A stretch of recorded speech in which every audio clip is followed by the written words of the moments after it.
Hemos llegado al final de una semana intensa de estudio. Seguramente hay mucho más que abarcar sobre quién es Jesús, nuestro Salvador, que es Dios plenamente y que también se hizo hombre, pero todo lo que podamos decir realmente se va a centrar en el hecho de que Él nos ama de tal manera que irrumpió en la historia humana para redimirnos. Así que en este día viernes vamos a hacer un resumen de algunas ideas, tal vez incluso vamos a apuntalar algunas y agradecemos a nuestro pastor Dani Perla que esta semana nos ha acompañado para ayudarnos en estos conceptos y hoy va también a ayudarnos a apuntalar algunas ideas más a fin de que podamos tener una reflexión robusta de la palabra de Dios por lo que hemos estudiado estos días.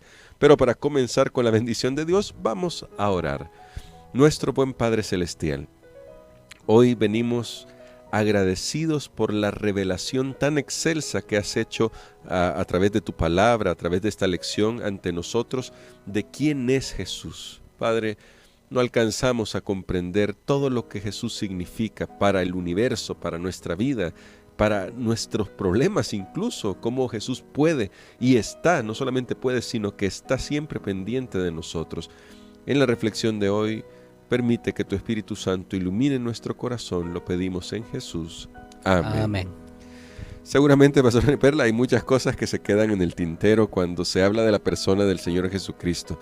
Sin embargo, quizá para poder apuntar alguna de las cosas que hemos estudiado durante esta semana, podríamos hacer un resumen de lo que implica la entrada de Jesús a esta tierra.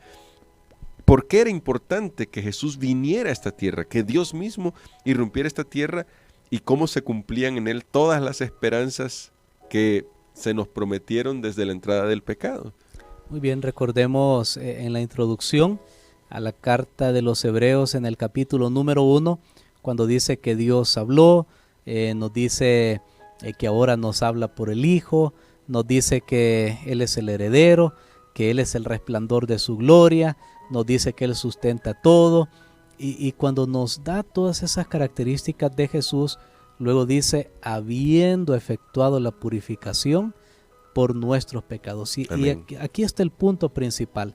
Tal vez usted en este momento puede sentir la lección está un poco compleja, no es fácil entender todos los conceptos, nosotros igual no lo sabemos todo, estamos estudiando juntamente con ustedes, pero lo más importante es reconocer dos cosas. Uno, yo soy pecador. Y número dos, Jesús es el Salvador. Amén. Pero eso es lo que dice Hebreos, no cualquier clase de Salvador, es Dios mismo salvándonos. Si usted entiende eso, yo soy pecador, necesito un Salvador, entonces ya estamos bien y estamos con el concepto que el libro a los Hebreos tiene, pero que ese Salvador es Dios mismo que se hizo hombre, que efectuó esa purificación por nuestros pecados. ¿Por qué se necesitaba que fuera Dios? Ya lo vimos en nuestro estudio, se necesitaba que fuera Dios porque tenía que perdonarme la violación de la ley que yo y toda la humanidad hemos cometido, pero a la vez Él tenía que existir.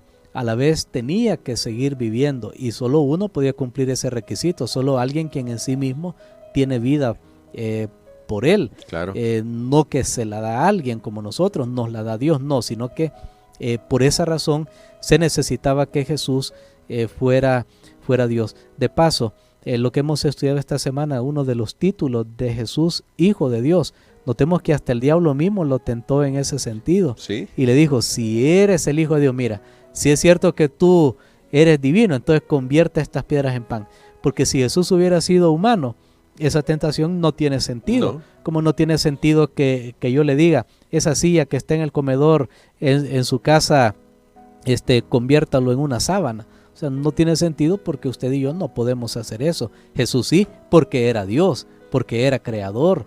Entonces notemos, hasta el diablo mismo sabía la naturaleza de Jesús, aunque él a nosotros quiere engañarnos, haciéndonos creer que él simplemente es un ser creado.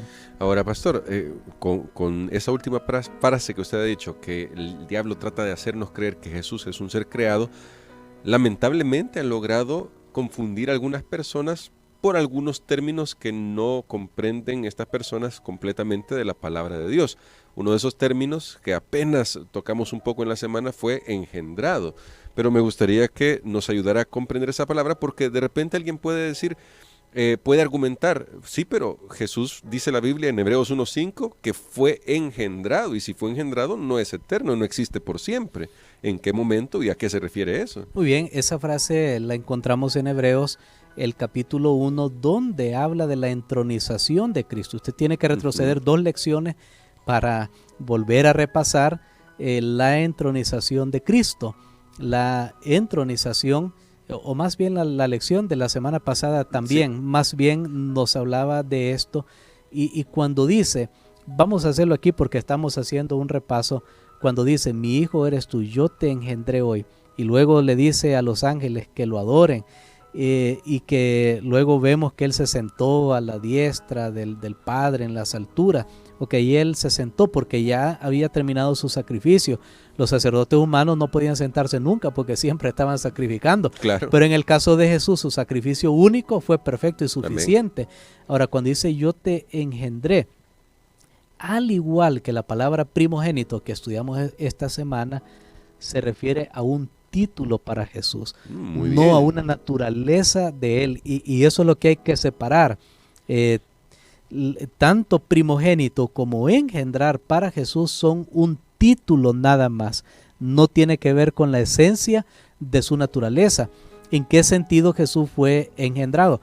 Cuando él, en virtud de su muerte, su vida perfecta primero, luego su muerte, luego su resurrección por su propio poder. Ya establecimos también que Jesús no lo resucitó a nadie, él solo se resucitó para ponerlo en palabras humanas, muy simples, porque él tenía esa capacidad.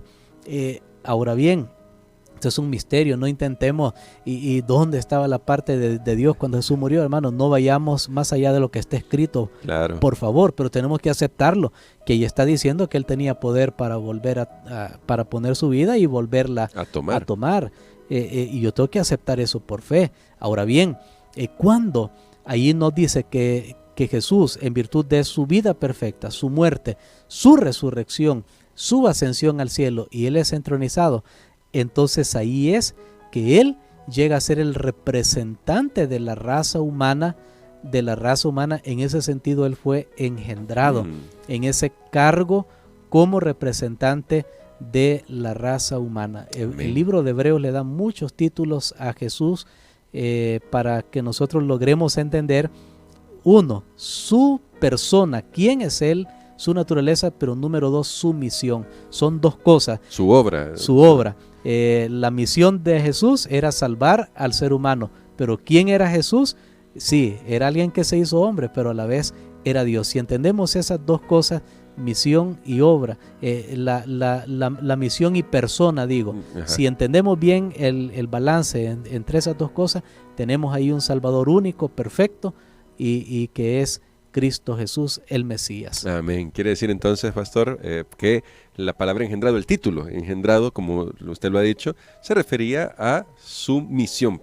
Esa era parte de la misión, no se refiere a la naturaleza de Jesús, que es muy diferente. Ya con eso hay mucha luz para saber que nuestro Dios, Jesucristo como nuestro Dios, cumplió un papel muy importante, y quiero destacar ese papel, pastor, en tanto como representante de la raza humana, porque Elena de White hace un comentario que me conmovió muchísimo, y lo dice en El deseo de todas las gentes, en el momento en que Jesús era bautizado, y dice, y las palabras dichas a Jesús a orillas del Jordán, este es mi Hijo amado, en el cual tengo contentamiento, abarcan a toda la humanidad. Dios habló a Jesús como a nuestro representante, y yo subrayé una línea que me alentó mucho.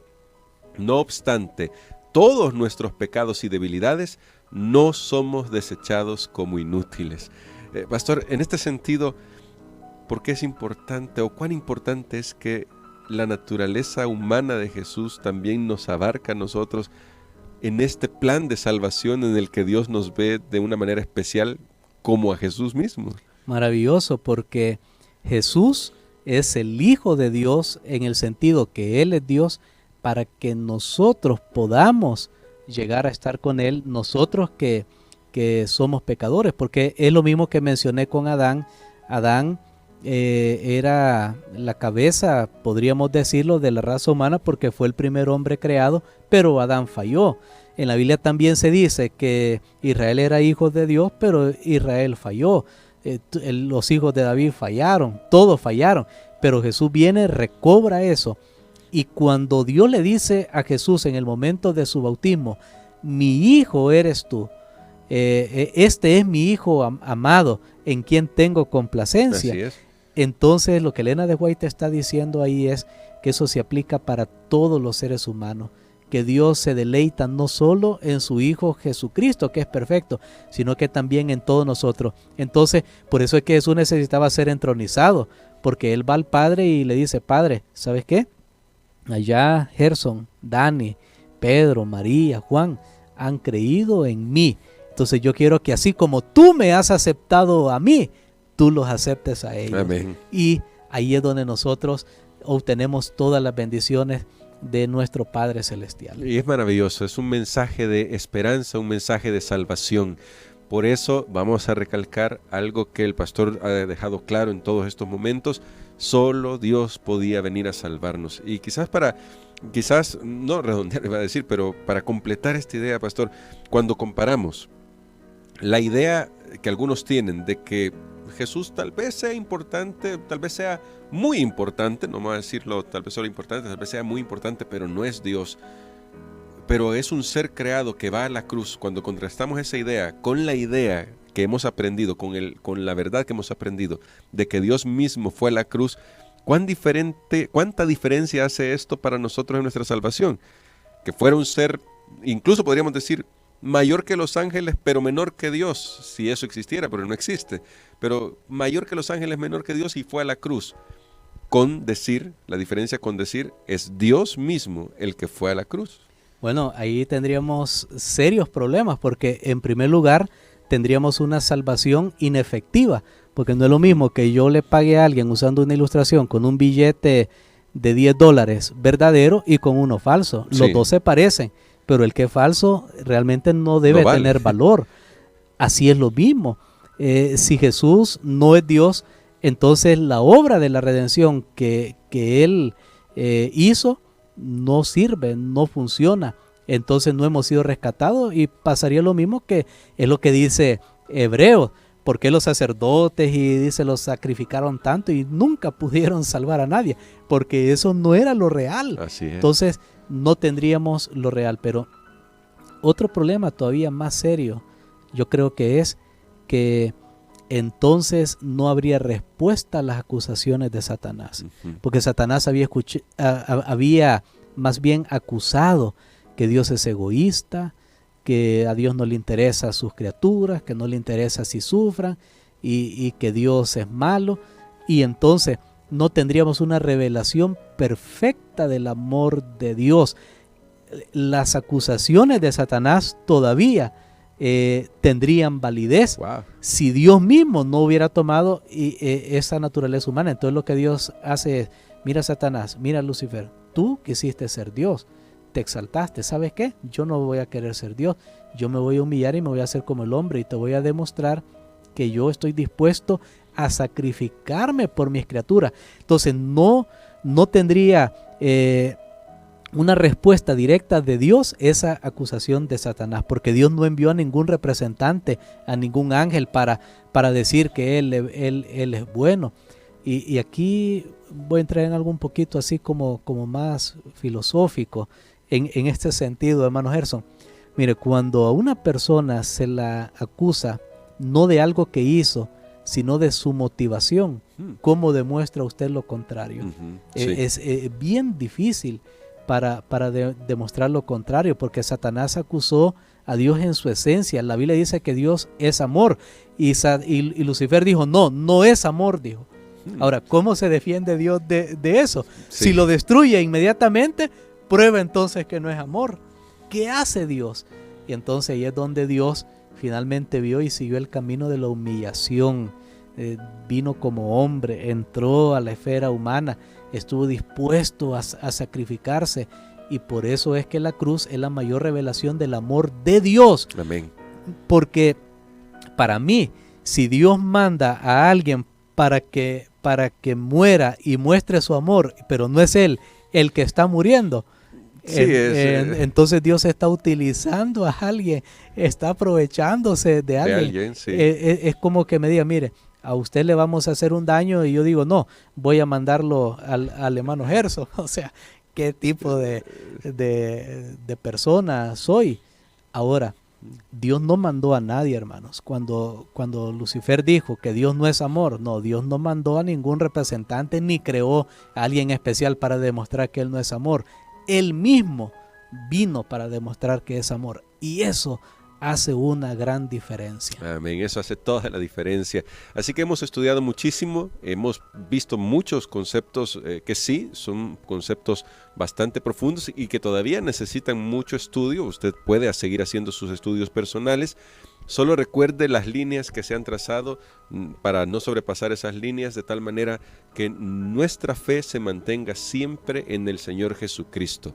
Y quiero terminar con algo que comenzamos diciendo en la semana. La teología, la buena teología, debe llevarnos a la práctica.